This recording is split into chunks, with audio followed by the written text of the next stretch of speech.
بہت سارے لوگ یہ سمجھتے ہیں کہ رمضان میں زکوٰۃ دینی ضروری ہے، جبکہ زکوٰۃ کے لیے حکم ہے کہ جب کوئی ایسا مال جو آپ کی ضروریات سے زیادہ ہو، جب اس پر 1 سال گزر جائے تو اس میں سے 2.5% نکال کے اللہ کے راستے کے اندر دے دیا جائے۔ زکوٰۃ کے متعلق اگر ہم غور کریں تو اللہ تبارک و تعالیٰ نے قرآن پاک میں زکوٰۃ کے جو معنی، زکوٰۃ کا جو مفہوم، زکوٰۃ کی جو وجوہات بیان کی ہیں، اور نبی علیہ السلام نے جو ہماری تربیت فرمائی زکوٰۃ کے معاملے میں، تو ہم تو اس زکوٰۃ کو بہت پیچھے چھوڑ آئے ہیں۔ اطمینان کے ساتھ زکوٰۃ کے موضوع کے اوپر قرآن پاک کے احکامات کو، احادیث کو اگر دیکھتے ہیں تو ہماری زکوٰۃ تو اس زکوٰۃ کے ساتھ میل ہی نہیں کھاتی جو پیارے پیغمبر محمد رسول اللہ صلی اللہ تعالی علیہ وسلم نے دینے کے لیے حکم فرمایا ہے۔ پہلی بات تو یہ سمجھ لینی چاہیے زکوٰۃ ہے کیا، یہ ہوتا کیا ہے۔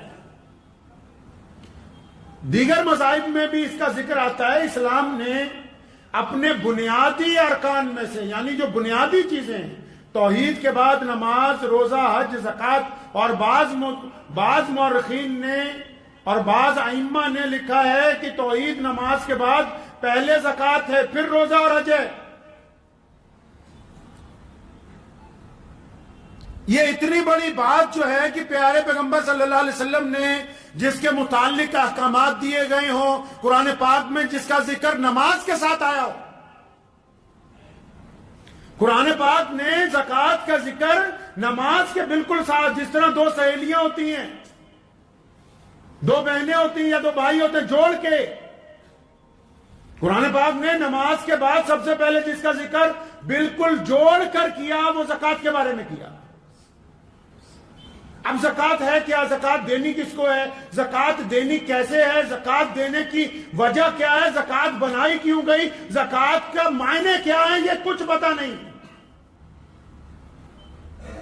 بس ہم نے اپنی مرضی، کیونکہ نعوذ باللہ ہر جگہ تھوپ رکھی ہے، ہمارے نام نہاد اسلام جو ہم نے بنایا، جس نے مسلمانوں کے وجود کے لیے خطرہ کھڑا کر دیا، جس نے مسلمانوں کے نام کو خراب کر دیا، جس نے مسلمانوں کی اجتماعیت کو نقصان پہنچایا، وہ نام نہاد اسلام جو ہمارے ملاؤں نے، ہمارے بڑے بڑے چودھریوں نے، ہمارے بڑے بڑے جھوٹے دیندار طبقے نے تیار کر کے رکھا، ہم نے اس کو سمجھا کہ بس یہی اسلام ہے۔ جی، زکوٰۃ کے متعلق اگر آپ پیارے پیغمبر محمد رسول اللہ کے حکم پہ آ جائیں گے، پیارے اللہ تبارک و تعالیٰ کے حکم کے اوپر آ جائیں گے، تو مجھے یوں محسوس ہوتا ہے جیسے آدھی دنیا کے دانشور آپ کے خلاف ہو جائیں کہ یہ کیا باتیں کرتے ہو کہ زکوٰۃ ایسے دینی ہے۔ تو ہم تو چاہتے ہی نہیں کہ لوگوں کو بتائیں کہ زکوٰۃ ہے کیا، زکوٰۃ بنائی کیوں، زکوٰۃ کا مفہوم کیا ہے، زکوٰۃ دی کیوں جاتی ہے۔ نہیں، بس ہمیں اتنا پتا ہے کہ رمضان آ جائے زکوٰۃ لاؤ، زکوٰۃ لاؤ، صدقہ لاؤ، فطرہ لاؤ، اور یہ پتہ ہی نہیں کہ یہ بنایا کیوں ہے۔ بنٹا دھار کر دیا سارے کا سارا۔ ایک ہوتا ہے نا نمبر رانگ مل جائے، یا تو پوری ایکسچینج ہی پٹھی جگہ لگا دی لے جا کے۔ سارے سسٹم کا نظام اپنی من مرضی کے ساتھ۔ قرآن پاک نے نماز کے ساتھ زکوٰۃ کا حکم دیا، کیوں؟ کیونکہ حکم ہوا کہ نماز کے ذریعے رب راضی کرنا ہے اور مال کے ذریعے رب کے بندوں کو راضی کرنا ہے۔ نماز سے اللہ کو راضی کرنا ہے، اور نماز کے بعد جو اللہ نے ہمیں دولت دی ہے اس کو خرچ کر کے اللہ کے بندوں کے دلوں کو راحت پہنچانی ہے۔ فرمایا تاکہ تمہارا مال پاک ہو جائے۔ مال کو پاک کرنے کی بات کیوں کہی؟ زکوٰۃ کے ذریعے مال کیوں پاک ہو جائے؟ کیونکہ امت محمدیہ صلی اللہ علیہ وسلم میں پیارے پیغمبر نے فرمایا، حدیث کا مفہوم ہے، فرمایا ہر ایک امت میں ایک فتنہ ہوتا ہے، میری امت کا فتنہ مال ہے۔ اب 3 نیتوں کے علاوہ بندہ اگر پیسے کماتا ہے تو پیسہ خراب ہے۔ پہلی پہلی نیت یہ ہو کہ مجھے کسی کے آگے ہاتھ نہ پھیلانا پڑے اس لیے میں کام کرتا ہوں. دوسری نیت یہ ہو کہ مجھے اپنے گھر والوں کے لیے کسی کے آگے حاجت نہ روا کرنی پڑے اس لیے کام کرتا ہوں. تیسری نیت یہ ہو کہ میرا رب جب مجھے پیسے دے گا تو میں اپنے رب کے راستے میں اس کے بندوں کے اوپر خرچ کروں گا. اگر نیت یہ ہے کہ میرا نام ہو کہ بڑی دولت والا ہے, اگر نیت یہ ہے کہ میری مشہوری ہو جائے, اگر نیت یہ ہے لوگ میری گاڑی کی, میرے کپڑوں کی, میرے مکان کی تعریف کریں, تو پھر وہ رب رسول کے نزدیک وہ کمائی اچھی کمائی نہیں. قرآن نے کیونکہ انسانوں کی بات کی ہے نا. ابھی پیچھے ایک شادی ہوئی ہمارے دیش میں, جتنے یوٹیوبر تھے انہوں نے اس کو مذہب کا رنگ دیا. مسلمانوں نے اپنی جگہ, غیر مسلموں نے اپنی جگہ, لیکن اس پوری شادی میں اس دلہے اور اس کے باپ کی بے بسی کے وہ آنسو کسی کو انسانیت کے طور پر نظر نہیں آئے کہ دنیا بھر کی دولت اکٹھی کی جا سکتی ہے, صرف صحت نہیں خریدی جا سکتی ہے, خوشیاں نہیں خریدی جا سکتی. ناچنے والے خرید سکتے ہیں, خوشیاں نہیں خرید سکتا کوئی دولت سے زندگی. اپنے جسم کی نشو نما کو کوئی تبدیل نہیں کر سکتا. قرآن پاک نے کتنا بہترین مفہوم بیان کیا. حکم ہوا کہ نماز کے ساتھ زکوٰۃ دو. زکوٰۃ کس لیے دینی ہے میرے مولا؟ اللہ تعالیٰ نے اپنے بندوں کو سمجھایا کہ تم اپنے مال میں سے, یہ تو محمد رسول اللہ کی امت کو کہہ دیا 2.5%. پہلے تو اللہ کو جب رسول اللہ سے پوچھا نا لوگوں نے, یا رسول اللہ کے راستے میں کتنا خرچ کریں, غریبوں کو کتنا دیں؟ فرمایا جتنا تمہارے پاس ہے نا, جو اپنی ضرورت کے لیے رکھ لو, باقی کا سارا اللہ کے راستے کے اندر دے دو. سیدنا عثمان غنی رضی اللہ تعالیٰ عنہ کے بارے میں لکھا ہے کہ سیدنا ابو بکر صدیق رضی اللہ تعالیٰ عنہ خلیفہ تھے جب مسلمانوں کے, تو یمن سے ایک آدمی قرض کے اندر پریشان تھا, وہ یمن سے چلا, سیدنا عثمان رضی اللہ تعالیٰ عنہ حضرت ابو بکر کے پاس آیا کہ جی مجھے 2000 دینار چاہیے, میرے پہ بڑا قرضہ ہے. حضرت ابو بکر صدیق نے اسے چائے وائے پلائی, دودھ پلایا, کھجوریں کھلائی, اور فرمایا بھائی میرے پاس تو آج کل پیسے نہیں ہیں, میں تجھے ایک بندہ کے نام لکھ کے دیتا ہوں, پرچی لکھ کے دیتا ہوں, ان کے گھر چلے جاؤ, وہ تمہیں سب کچھ دے دیں گے. اب وہ کیا ہوا کہ وہ بندہ حضرت ابو بکر صدیق سے عثمان رضی اللہ عنہ کا پتہ لے کے حضرت عثمان رضی اللہ تعالیٰ ان کے کوٹھی پہ پہنچ گیا. جب دروازہ کھٹکھٹایا تو اندر سے حضرت عثمان رضی اللہ تعالیٰ عنہ اپنے بیٹے کو ڈانٹ رہے ہیں, بیٹے کو ڈانٹ رہے ہیں سیدنا عثمان رضی اللہ تعالیٰ عنہ. کون سیدنا عثمان رضی اللہ تعالیٰ عنہ؟ جن کے آج بھی مدینہ منورہ میں سب سے زیادہ کاروبار ہیں, جن کے بینک اکاؤنٹ آج بھی سب سے زیادہ ہے, جن کی مالیت آج بھی سب سے زیادہ کمائی ہوتی ہے, جن کے مال سے آج بھی پوری دنیا میں سب سے زیادہ غریب ملکوں کے اندر لوگوں کو کھانا کھلایا جاتا ہے, وہ عثمان رضی اللہ تعالیٰ عنہ. اور جب دروازہ کھٹکھٹایا نا تو عثمان رضی اللہ تعالیٰ عنہ اندر اپنے بیٹے کو کیا ڈانٹ رہے ہیں, اپنے صاحبزادے کو. فرمایا تو اتنا فضول خرچ ہو گیا ہے کہ تو دودھ کے اندر شہد کا چمچ ملا کے پیتا ہے. دودھ تو اللہ نے میٹھا ہی بنایا ہے اور شہد بھی میٹھا, تو اتنے پیسوں کی بربادی مچا رکھی ہے, یا تو دودھ پی لیتا یا شہد کا چمچ کھا لیتا, اتنی بربادی. اب یہ جو بندہ آیا تھا 2000 دینار مانگنے, اب اس نے جب بات سنی تو یہ تو پریشان ہو گیا, کہتا مجھے خلیفہ نے کس کے گھر بھیج دیا, یہ تو اتنے کنجوس ہیں, دودھ اور شہد پہ اپنے بیٹے کو ڈانٹ رہے ہیں. بڑے لوگ بڑے ہوتے ہیں, بڑوں کی باتیں بڑی ہوتی ہیں. بڑا وہ نہیں ہوتا جو اکڑ کے چلتا ہے, بڑا وہ ہوتا ہے جو جھک کے ملتا ہے. پہلی بات سیدنا عثمان رضی اللہ عنہ نے دروازہ کھولا, پہلی بات, جو بڑے ہوتے ہیں ان کی باتیں ہی نرالی, پہلی بات کہا میرے بھائی مجھے اللہ کے واسطے معاف کر دینا, میں نے تمہاری آواز تو سن لی تھی لیکن بچوں کو کچھ سمجھا رہا تھا اس لیے تمہیں انتظار کرنا پڑا, اس بات کے لیے معافی چاہتا ہوں. اور اس کو پھر اپنے ڈرائنگ روم میں بٹھایا, جس کو بیٹھک کہتے ہو آپ, بیٹھک میں بٹھایا تو نوکر کو بلایا, فرمایا مہمان آیا ہے, دودھ لاؤ شہد ڈال کے, کھجوروں کا حلوہ منگوایا اس کے لیے, اور گھر میں جو کچھ مہمانوں کے آگے ایک رئیس آدمی پیش کر سکتا ہے وہ ساری چیزیں پیش کی. وہ بڑا حیران ہوا, کہتے یار ابھی تو دروازے پہ اپنے بیٹے کو ڈانٹ رہے تھے کہ تو نے فضول خرچی مچا رکھی ہے, اب میرے آگے تو اتنی چیزیں رکھ دی. ابھی وہ ناشتہ واشتہ کر ہی رہا تھا تو اتنی دیر میں حضرت عثمان رضی اللہ عنہ کو کچھ کہنا چاہا. فرمایا کوئی بات نہیں, اپنے غلام کو بلایا, فرمایا وہ جو مہمان کے لیے ہم نے اونٹ تیار کروایا وہ لاؤ.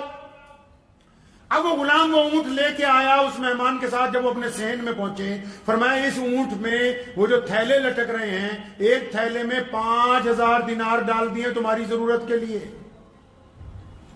تمہارے اور تمہارے گھر والوں کے لیے دوسرے تھیلے میں کپڑے نئے ڈال دیے تاکہ تم اچھا لباس پہن سکو, اور اس کے آگے والے میں سفر کے لیے تمام خشک چیزیں میوہ جات خشک گوشت وہ ڈلوا دیا تاکہ راستے میں تمہیں بھوک لگے تو کھاتے پیتے جانا. تو بڑا حیران ہوا کہ بھائی یہ تو اپنے بچوں کو دودھ شہد پر ڈانٹ رہے تھے اور میرے لیے تو 2000 دینار چاہیے تھے 5 دے دیے. تو وہ تھا تو دیہاتی نا بدو, جب سب کچھ مل گیا نا کہنے لگا حضرت یہ جو اونٹ ہے یہ کب واپس کرنے آؤں؟ حضرت عثمان رضی اللہ عنہ نے فرمایا بچے یہ واپس کرنے کے لیے تو دیا نہیں, یہ بھی ساتھ ہی میں ہے,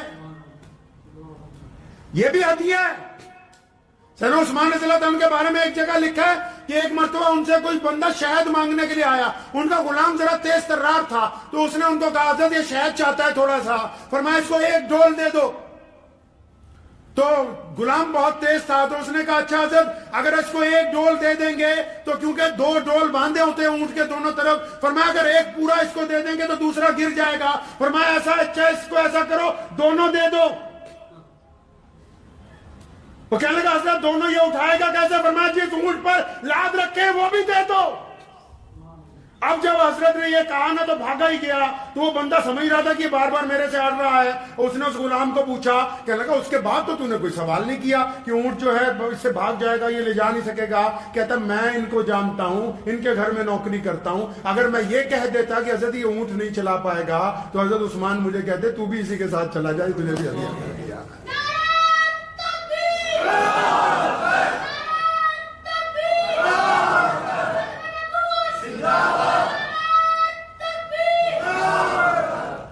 تو زکوٰۃ جو تھی اس لیے بنائی گئی تھی کہ اللہ تبارک و تعالیٰ آپ کے دلوں میں سے مال کی محبت کو ختم کر دے. پہلے زکوٰۃ کے مطلب سمجھ لو. زکوٰۃ اس لیے بنائی کہ آپ بھی دوسرے کے درد کو محسوس کر سکیں, آپ غریب آدمی کی تکلیف میں اس کے حصے دار بن جائیں, آپ مظلوم کی مدد کرنے والے ہوں, آپ جن کا کاروبار ٹھپ ہو گیا ان کے ساتھ کاندھے سے کاندھا ملانے والے ہوں. زکوٰۃ اس لیے تھوڑی بنائی کہ آپ بیٹھ جاؤ اپنی دکان کے اوپر اور 100 روپے سب کو بانٹتے جاؤ اور وہ بھی آنے والا کہے حضرت اگلے سال میرا خیال رکھنا, اس نے بھی ارادہ کر رکھا ہے ساری زندگی مانگنے کا, تو نے بھی ارادہ کر رکھا ہے بیوقوفی کے ساتھ بانٹنے کا. اگر زکوٰۃ کو سنت کے مطابق لے آئیں گے نا, بہت سارے لوگوں کی میری یہ گفتگو شاید چھپ جائے گی. محمد رسول اللہ جیسے زکوٰۃ دلواتے ہیں دیتے ہیں, ہم میں سے کوئی اب اس کے اوپر نہیں ہے.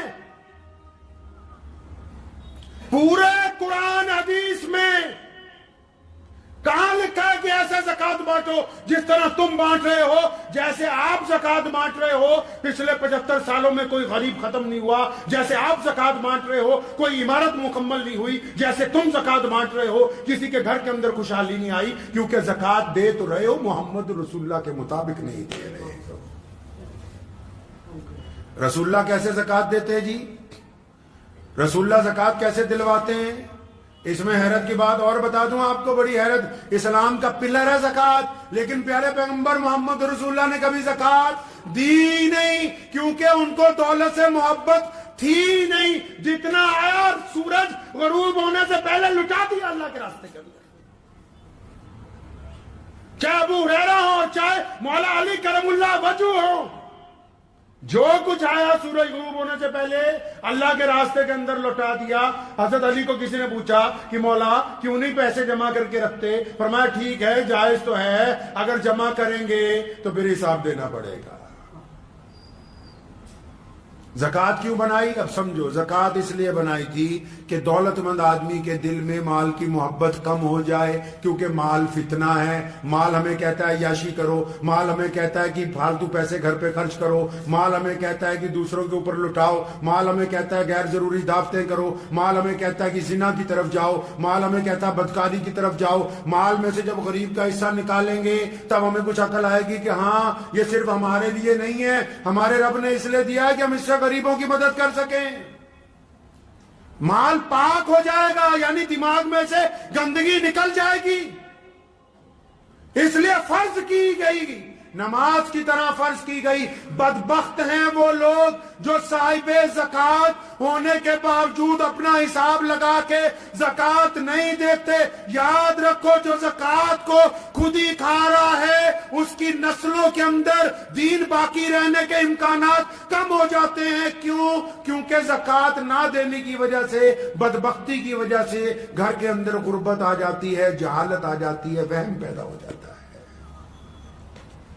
اب رسول اللہ کیسے زکات دیتے تھے سنو. رسول اللہ فرماتے تھے اسلام نے جو شریعت میں آئیڈیل دیا ہے زکات کا نا، ہم میں سے کوئی اس پر نہیں ٹکا ہوا. کیا آئیڈیل ہے جی زکات کا؟ محمد رسول اللہ نے سیدنا ابو بکر کی ڈیوٹی لگا رکھی ہے، سیدنا بلال رضی اللہ عنہ کی ڈیوٹی لگا رکھی ہے، ابو ہریرہ کی ڈیوٹی. کیا ڈیوٹی ہے جی؟ کہ زکات اکٹھی کر کے یہاں لاؤ مسجد نبوی میں. زکات کو سینٹرلائز کیا، اکٹھا کیا. زکات کون کہتا ہے زکات صرف پڑھانے کے لیے دینی چاہیے؟ لوگ کہہ رہے ہیں کہ صرف مدرسوں میں دو. جو دوسرے لوگ ہیں موڈریٹ زکات فنڈ جنہوں نے بنا رکھے ہیں وہ کہہ رہے ہیں صرف ہمیں تو، ہم یونیورسٹیاں بنائیں گے، کالج بنائیں گے. کہاں کس کتاب میں لکھا ہے کہ زکات تمہیں پڑھانے کے لیے دینی ہے؟ محمد رسول اللہ نے زکات کا مرکز بنایا. کیوں مرکز بنایا؟ کیونکہ اس محلے کی زکات جب اس مسجد میں اکٹھی ہوگی، حضرت عمر ثانی عمر بن عبد العزیز رحمۃ اللہ علیہ فرمایا کرتے تھے جب زکات اکٹھی ہو جائے نا تو جس کاروباری کا بھٹا بیٹھ گیا ہے، جس کاروباری کے اوپر اتنا قرض آ گیا کہ دکان بند ہو گئی ہے، جس مسلمان کے پاس اتنے پیسے بھی نہیں کہ وہ دہاڑی بھی کر کے اپنا روزگار نہیں چلا پاتا، تمہارے پڑوس میں جو ایسا بندہ ہے جس کے پاس کاروبار سرے سے ہے ہی نہیں، جو ایک ریڑی لگانے کے قابل بھی نہیں ہے، یک مشت ایک آدمی کو ہر سال اتنی زکات دو کہ اگلے سال وہ زکات دینے والوں میں شامل ہو جائے. کیسے زکات بانٹ رہے ہو؟ کیا رسول اللہ کی سنت ہے؟ کس کتاب نے کہا کہ یہ سنت ہے؟ زکات اس لیے بنائی گئی تھی کہ لوگوں کو غربت سے اٹھانا، اور دی ہے سیدنا ابو بکر سے لے کے خلفائے راشدین نے، عمر بن عبد العزیز رحمت اللہ علیہ تک اتنا زکات کا سینٹرلائز مسلمانوں نے کیا، اتنی مرکزیت زکات کی بنائی کہ آخر ایک وقت آ گیا خلیفہ کے بعد زکات بچ گئی کئی کروڑ روپے، اٹھا کے شام بھیجی. شام کے گورنر نے چٹھی لکھ کے واپس بھیجی کہ حضرت ہمارے ہاں تو کوئی زکات لینے والا نہیں. پھر زکات اکٹھی کر کے یمن بھیجی، یمن کے گورنر نے چٹھی لکھ کے بھیجی ہمارے ہاں تو کوئی زکات لینے والا نہیں. پھر زکات اکٹھی کر کے افریقہ بھیجی، اس نے کہا کہ ہمارے یہاں تو کوئی. کیوں؟ کیونکہ زکات کو ہر سال انہوں نے مرکزیت بنا کے اپنے علاقے میں سے غربت کو دور کی. معاف کرنا، آج کے لوگ غربت کو قائم رکھنا چاہتے ہیں، یہ زکات کو تماشبینی کی طرح دینا چاہتے ہیں. یہ غربت نہیں دور کرنا چاہتے، یہ اپنا نام و نہاد چاہتے ہیں. یہ جتنے بڑے بڑے چودھریوں کے پاس، گستاخی کی معافی سے کہہ رہا ہوں، جو بڑے بڑے ادارے بھی بن گئے نا، ان کے اپنے مولوی بھوکے مر رہے ہیں، قرض میں ڈوبے ہوئے ہیں، سود پہ پیسے لے لے کے مرنے کے لیے تیار ہیں، خودکشیاں کر رہے ہیں. اور تم زکات کے اوپر سانپ بن کے بیٹھے ہوئے ہو کہ نہیں یہ تو پڑھائی پر. کس پڑھائی پر؟ اسلام نے کہا کہ جو غریب ہے اس کو اتنا دو، اتنا دو، اتنا دو کہ آئندہ سال یہ خود اپنے بچوں کو پڑھائے، یہ خود دوسروں کو زکات دے، یہ خود اپنی بیوی بچوں کا خرچ اٹھائے. تم چاہتے نہیں، تم کہتے ہو کہ بس غریب کے بچے کو 3 وقت مدرسے میں روٹی کھلائیں گے، اس کی غربت نہیں دور ہونے دیں گے. زکات کا تماشا کھیل بنا دیا زکات کو. ارے اس حد تک گر گئے ہیں ہم تو. فطرہ رکھا تھا اس لیے کہ چلو روزے کا کفارہ ادا ہو جائے گا، کسی غریب کی جھولی میں کچھ چل جائے گا. ایتھے تا عید آن تو پہلے ہی فطرہ کھچ کے لے جانے ہیں کہ کسی غریب کے منہ میں نہ ڈال دے بھیا، یہ ہمارے پاس چاہتے ہیں. آپ یہ دیکھیں کہ جس دین کا پوری دنیا میں چرچا ہے، جس دین کا نظام کائنات میں سب سے اعلیٰ ہے، جس دین کے خلاف دشمن اس لیے سازشیں کرتا ہے، روکنا کیسے؟ اس دین میں عبادت کے ساتھ مال کی ادائیگی اس حساب سے رکھی گئی تھی کہ تمہاری صفوں میں کوئی غریب نہ رہے، تمہاری صفوں میں کوئی محتاج نہ رہے، تمہاری صفوں میں کوئی ضرورت مند نہ رہے، تمہاری صفوں کے اندر کوئی مانگنے والا باقی نہ رہے. ہم نے اس نظام کو چھوڑ دیا. ہم نے سوچا صرف نماز پڑھنی ضروری ہے، زکات تو ہم 1-1 روپیہ کر کے بانٹیں گے. تمہارا سکا بھائی غریب ہے، سکی بہن غریب ہے، تمہارا چچا غریب ہے، تمہارا تایا غریب ہے، تمہارا ماموں غریب ہے، تو اسے زکات دینے کے لیے تیار نہیں ہے کہ 1 سال کی اکٹھی زکات 2-4 لاکھ اس کو دے دوں، یہ سنبھل جائے. نہیں، تو کہہ رہا ہے جی میں 2-2 ہزار کر کے بانٹوں گا. اللہ اکبر. یہ زکات کا نظام اسلام کے اندر تمہیں سمجھایا کس نے؟ اور زکات تو یہ صرف وہ فرض ہے جو مالداروں پہ دینی. اس کے بعد بھی قرآن نے کہا کہ جو دینا اللہ کے راستے میں اور دو, رکو نہیں, اللہ سے کاروبار کرو, رکو نہیں اللہ کے راستے کے اندر مال خرچ کرنے سے. ہم نے زکات کے ساتھ کیا کر دیا؟ زکات کے ساتھ بہت سارے تو ایسے ہو گئے کہ جی زکات دینے کی ضرورت ہی نہیں ہے. عام سے محاورے کے ساتھ سمجھ لیجئے, آپ کے کوئی جسم پر زخم ہو گیا, آپ ڈاکٹر کے پاس چلے گئے, ڈاکٹر نے کہا چیرا لگائیں گے تو یہ 2-3% خون جو ہے 2-4 قطرے خون کے نکل جائیں گے تو یہ آپ کا زخم ٹھیک ہو جائے گا. تو آپ ڈاکٹر کو کیوں؟ میں تو اپنے 2.5 قطرے خون کے نہیں دے سکتا ہوں کیونکہ جسم بھی میرا, خون بھی تیرا میرا. ڈاکٹر کہتا چلو کوئی بات نہیں. اب 2 مہینے بعد گئے تو پورا پیر ہی خراب ہو گیا. ڈاکٹر نے کہا جی پیر کاٹنا پڑے گا تو باقی جسم بچ جائے گا. نہیں جی, پیر بھی میرا, ہڈی بھی میری, میں تو نہیں کٹواتا. کرتے کرتے اس زخم کی وجہ سے موت آ گئی. یہی زکات ہے, دیسی زبان میں سمجھ لو. اللہ نے کہا مال کو پاک کر لو, دوسروں کی ضرورت کو سمجھ لو. ہم نے کہا 2.5% نہیں دینی, مت دو. نہ دینے کی وجہ سے مال کم ہونا شروع ہو جائے گا, نہ دینے کی وجہ سے نقصان شروع ہوگا, نہ دینے کی وجہ سے نحوست شروع ہوگی. کرتے کرتے جو 2.5% دینے سے برکت آنی تھی اس سے بھی چلے گئے. بڑی بڑی فیکٹریوں کو تالے لگ گئے ہیں مسلمانوں کی, جو کل تک یہ کہتے تھے کہ زکات دینے کی ضرورت نہیں ہے, آج سڑکوں پہ بیٹھے ہوئے بھیک مانگ رہے ہیں. اس لیے ذہن نشین کر لیں, میرا مقصد آج کے بیان کا یہ نہیں ہے کہ آپ مدرسے والوں کو اور لوگوں کو مت دیں, لیکن زکات کو کم از کم اپنے محلے میں تو مرکزیت بناؤ. جتنے آنے والے ہیں ان کو بھی کچھ دو, لیکن جو تمہارے پڑوسی غریب ہیں ان کو تو صاحب نصاب بنا دو. جن بچوں کے ماں باپ غریب ہیں ان کو تو صاحب نصاب بناؤ. جن کے گھروں کے اندر ضرورت ہے ان تک تو مال پہنچاؤ.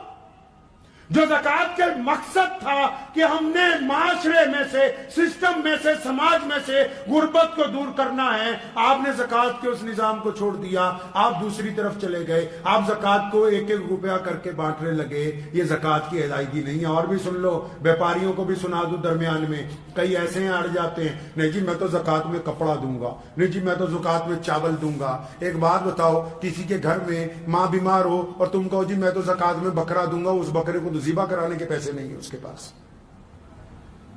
آپ کو جی زکات میں تو میں کپڑے دوں گا, اس کے بچوں کی فیس چاہیے, وہ تو کپڑا اس مال میں بیچ نہیں سکتا.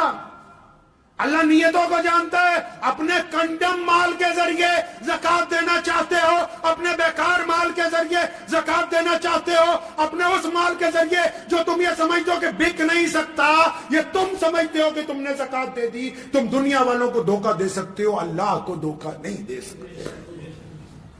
اللہ کو نہیں دھوکہ دے سکتے. اسلام کے اس رکن کو سمجھیے کہ جس کو نماز کے ساتھ جوڑ کر بیان کیا گیا. یہ تو بڑا آفاقی نظام ہے, بڑا خوشی کا معاملہ ہے, استقامت کی بات ہے کہ ہم غربت دور کرنے کے لیے تیار ہیں. یہ ہم نے کیا کر دیا زکات کے ساتھ, اور کنجوس بن گئے. بھلے شاہ نے کیا نا کہ مالاں والے سخی نہیں ہوندے, مالاں والے سخی نہیں ہوندے, سخیاں کول مال نہیں ہوندے. مالاں والے سخی نہیں ہوندے, سخیاں کول مال نہیں ہوندے. ایتھے اوتھے دونوں جہاں سخی کدی کنگال نہیں ہوندے. کئی تو کنجوس بن کے بیٹھ گئے نا. کنجوس کے لیے بھی اللہ رب رسول نے لعنت بھیجی ہے.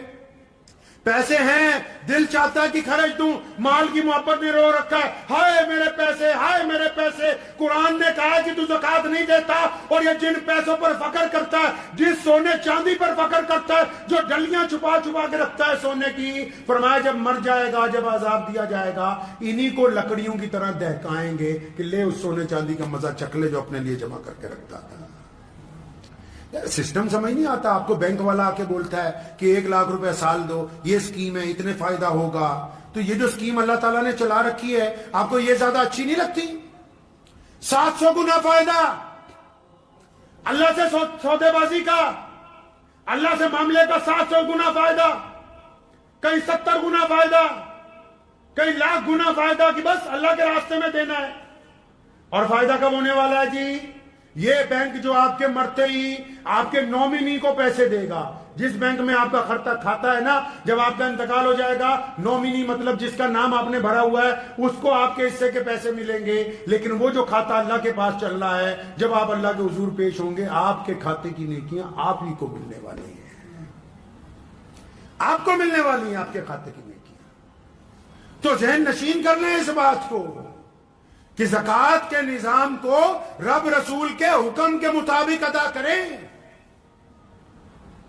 یہ نہ ہو کہ اب جیسے ہم کسی کے پاس چلے جائیں اور پوچھنے لگیں، کوئی صاحب کسی کے پاس گئے اور وہ حضرت جی زکوٰۃ دینی تھی 2-4 لاکھ روپیہ، ایک آدھا گھنٹہ اس نے اپنی بات بتائی، اب وہ حضرت جی کہنے لگا جی یہیں دے جا ہمارے مدرسے میں۔ مجھے اچھی طرح یاد ہے والد محترم شیر اسلام مولانا حبیب الرحمن ثانی لدھیانوی رحمۃ اللہ علیہ کے پاس ہم نے تربیت کے وقت گزارے ہیں۔ ایک صاحب کا فون آیا تو انہوں نے کہا جی اتنے لاکھ روپے زکوٰۃ ہم دینا چاہتے ہیں آپ کے مدرسے میں۔ تو ابا جان رحمۃ اللہ علیہ اس سے پوچھنے لگے کہ بھائی کیا تیرے رشتہ داروں میں یار کوئی غریب ہی نہیں ہے؟ تمہارے پڑوس میں کوئی غریب ہی نہیں بچا؟ تو کہنے والا خاموش ہو گیا، تو کہنے لگا نہیں حضرت ہیں۔ تو فرمایا پہلے ان کی ضرورت کو، اسلام اس کا نام ہے کہ اس کو اس طرح قائم کرو جس طرح محمد الرسول اللہ نے کیا۔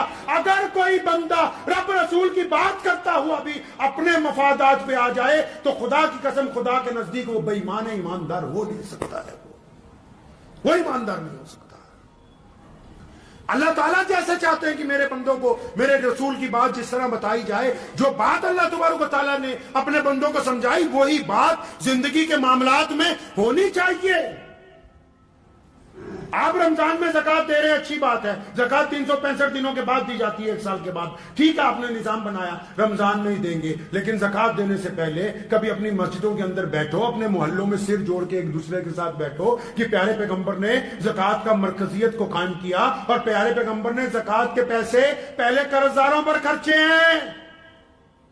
سن لو ماڈریٹ مسلمانوں اور بڑے بڑے تعلیمی ادارے چلانے والوں، کہ جن غریب بچوں کو پڑھانے کی بات کرتے ہو پہلے ان کے ماں باپ کی غربت ختم کرنے کی بات کرو۔ رسول اللہ صلی اللہ علیہ وسلم نے زکوٰۃ کے پیسے سب سے پہلے کن پر خرچے گئے جی؟ جو لوگ قرض دار ہو گئے، جن کا کاروبار بند ہو گیا، جن کو سٹینڈ کرنا ہے، اور پھر اس حساب سے اس زکوٰۃ کو بانٹا گیا کہ ایک وقت آیا کہ آج اس زمین کے اوپر جہاں سے اللہ نے زکوٰۃ کو فرض کیا مکہ مکرمہ میں، مدینہ المنورہ میں، آج عرب کی زمین پر اس کے ساتھ لگتے ملکوں پر کوئی زکوٰۃ لینے والا ہے نہیں ہے۔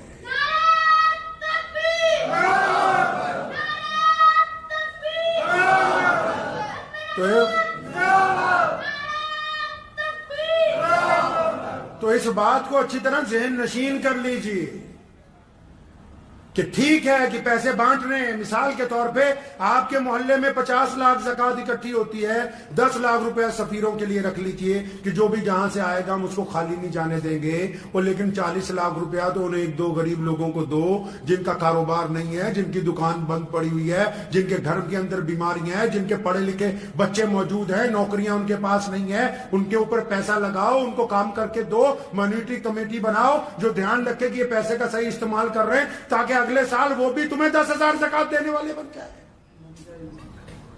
اپنے نظام کو درست کریں۔ اگر واہ واہی لوٹنے کے لیے پیسے خرچنے تو ان پیسوں کا کوئی فائدہ نہیں ہے۔ بہت بڑے بڑے ہمارے چودھریوں کو تکلیف ہو گئی ہے یہ کہ جی ہماری واہ واہی ہو جائے، ہم نے یہ کر دیا۔ ارے مرنے کے بعد اس اولاد نے دعا بھی ڈھنگ سے نہیں کرنی۔ ہم جیسے مولویوں کے پاس آ جائیں گے، حضرت جی دعا کر دو، اس لیے پیسے وہاں خرچو جن کا فائدہ تمہیں مرنے کے بعد بھی ہونے والا ہے۔ جن پر خرچو گے وہ دعا نہیں بھی نہ کریں گے، ان کو جو فائدہ ہوگا اس کا ثواب آپ کی قبر میں آپ کو پہنچنے والا ہے۔ ذہن نشین کر لیجئے اس بات کو کہ ہم نے اپنے نظام کو درست کرنا ہے، پیارے پیغمبر حضرت محمد رسول اللہ صلی اللہ علیہ وسلم کے مطابق کرنا ہے۔ جس طرح نبی علیہ السلام زکوٰۃ دلوانا چاہتے ہیں، ہم ویسے زکوٰۃ دینے والوں میں شامل ہو جائیں۔ اور فطرہ جو ہے وہ روزے کا کفارہ ہے۔ روزے میں کئی بار کچھ نہ کچھ غلطی ہو جاتی ہے، لیکن فطرے کی 2 وجوہات ہیں، ایک تو روزے کا کفارہ، دوسرا فطرہ نماز سے پہلے اس لیے ادا کرنے کے لیے حکم ہوا کہ جب تم چلو گے نا تمہیں پتا ہوگا یار آس پاس محلے میں کتنے غریب ہیں، کون سا ایسا محتاج ہے، سارا فطرہ اکٹھا کر کے اپنے گھر کا لے جا کے اس کے کے گھر میں دے دو گے لفافے میں ڈال کے, اس کے گھر میں ڈال دو گے, لیکن ہم نے فطرے کا بھی بنٹا دھار کر دیا. ہم نے کہا غریبوں تک تو یہ پہنچنے ہی نہیں دینا ہے, یہ تو بس تعلیمی اداروں کے اوپر لگائیں گے. وہ خدا کا واسطہ ہے, اسلام کو بدلنے کی کوشش کرو. نظام کو جو لوگ اسلام سے ٹکرائے وہ کامیاب نہیں ہوئے. سن لو کام سے, جو لوگ محمد رسول اللہ صلی اللہ علیہ وسلم کے نظام کو بدلنا چاہتے ہیں وہ دنیا میں کامیاب نہیں ہو سکتے. یہ مسلمانوں کی بات کر رہا ہوں, جو یہ چاہتے ہیں کہ ہم بڑے مولوی ہیں, ہم بڑے ادارے والے ہیں, ہم بڑے چودھری ہیں, ہم بڑی مسجد کے پردھان ہیں, ہم بتائیں گے اسلام تمہارے باپ کی جاگیر نہیں ہے. اسلام کے بارے میں اگر کوئی بتا سکتا ہے تو صرف محمد رسول اللہ صلی اللہ علیہ وسلم. جس طرح انہوں نے کہا ہے اس طرح چلنا ہوگا. اور اگر رسول اللہ کے طریقے پہ چلو گے تو دنیا آپ کے آگے عزت کرے گی. رسول اللہ کی اتباع کرو گے دنیا آپ کی اتباع کرے گی. اگر نعوذ باللہ اسلام میں غنڈہ گردی کرنے کی کوشش کرو گے, اسلام میں جواز نکالنے کی کوشش کرو گے, مصلحت کے نام پر مسئلے بدلنے کی کوشش کرو گے, تو پھر یہ ہے اسلام تو قیامت تک قائم رہنا ہے, تمہارا وجود ختم ہو جائے گا, کوئی پوچھنے والا نہیں ہوگا. دعا کریں, وقت بھی ہو گیا. اللہ تبارک و تعالیٰ مجھے بھی آپ سب کو بھی زکوٰۃ صحیح طریقے سے ادا کرنے کی سمجھ عطا فرمائے. اپنے اپنے علاقوں میں مستحق لوگوں کو کم از کم ان کے اس قابل بنانے کی اللہ تبارک و تعالیٰ ہمیں توفیق عطا فرمائے. اور جتنے لوگ مدرسوں میں مال دیتے ہیں نا, اللہ نے تمہیں بہت دے رکھا ہے, مدرسے والے جب آئیں تو ان کو مطہر مال دیا کرو, مطہر مال دیا کرو, اپنا اچھا مال, بہترین, تاکہ قوم کے بچوں نے یہاں پڑھنا ہے. اور پھر جو زکوٰۃ لینے آ رہا ہے یا پھر زکوٰۃ اکٹھی کر رہا ہے یا کسی مدرسے کا سفیر ہے, جب رسید کٹوا لو تو اس کو بھی علیحدہ سے 500,000 روپے دو, کیونکہ اس کا تم پہ احسان ہے کہ وہ چندہ کرنے تمہارے دروازے تک آ گیا ہے. سارا نظام غیر مسلموں کی اگر آپ عبادت گاہوں میں دیکھو گے نا, میں حیران ہو جاتا ہوں کہ اسلام کے مطابق جیسے جیسے ہم چاہتے تھے کہ رسول اللہ ویسے ہمیں سمجھائیں, ہم نے تو چھوڑ دیا, پوری دنیا نے اس کو پکڑا ہوا ہے. جو صاحب جو نصاب کو لینے کے لیے آپ کے پاس آ رہا ہے, زکوٰۃ اکٹھی کرنے کے لیے آ رہا ہے, اب تم نے سوچا اچھا اگر آپ ایمانداری سے اس کا بھی خیال رکھتے تو وہ بھی تمہارا مال ایمانداری سے پہنچا دیتا, کیونکہ تم ایماندار نہیں ہو تو پھر ان میں سے بھی کئی لوگ ایماندار نہیں ہیں. خدا کے واسطے اسلام سے کھلواڑ نہ کیجئے.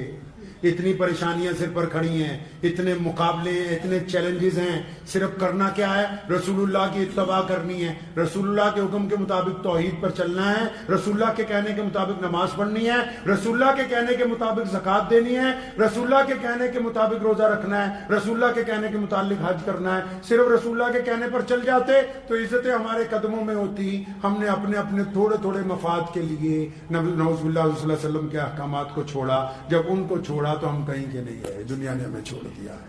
دعا کریں اللہ تبارک و تعالیٰ اس پر عمل کی توفیق عطا فرمائے. وآخر دعوانا ان الحمد. مجھے امید ہے کہ آپ کو یہ ویڈیو پسند آئی ہوگی. اگر پسند آئی ہو تو یہ آپ اپنے دوستوں کے ساتھ شیئر کریں اور اس چینل کو سبسکرائب ضرور کریں.